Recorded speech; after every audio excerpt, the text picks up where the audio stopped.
28 ফেব্রুয়ারি গাজীপুর সদর উপজেলার ভবানীপুর এলাকার জঙ্গলে এক শিশুর পোড়া মরদেহ পড়ে থাকতে দেখেন এলাকাবাসী। বীভৎসতা দেখে শিউরে ওঠেন তারা। পরনের পোশাকে নিশ্চিত হয় মরদেহটি মাদ্রাসা ছাত্র মাহবুল ইসলাম রনির। ঘটনার একদিন আগে থেকেই নিখোঁজ ছিল শিশুটি।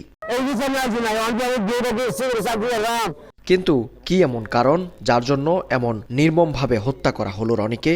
ঘটনার রহস্য উদ্ঘাটনে তদন্তে নামে police bureau of investigation PBI. তদন্তকারী দল জানায় মরদেহ উদ্ধারের স্থান থেকে পাওয়া গিয়েছিল মাদক সেবনের আলামত। সেই সূত্র ধরেই সামনে আসে একই এলাকার সাব্বির আহমেদের নাম। পরে অভিযান চালিয়ে সাব্বিরকে আটক করা হয়। জিজ্ঞাসাবাদে 19 বছর বয়সী সাব্বির জানায় মাদক সেবনের দৃশ্য দেখে ফেলার কারণেই হত্যা করা হয় রনিকে। মরদেহের পরিচয় লুকাতে পোড়ানো হয় আগুনে। আসামি সাব্বির এই ঘটনা ঘটার পর সে ধারণা করেছিল যে এখানে তাকে রেখে গেলে পরবর্তীতে তার হাতের আঙ্গুলের ছাপ তার লাশের মধ্যে পাওয়া যেতে পারে কিংবা কোনো ফিঙ্গারপ্রিন্ট আসতে পারে।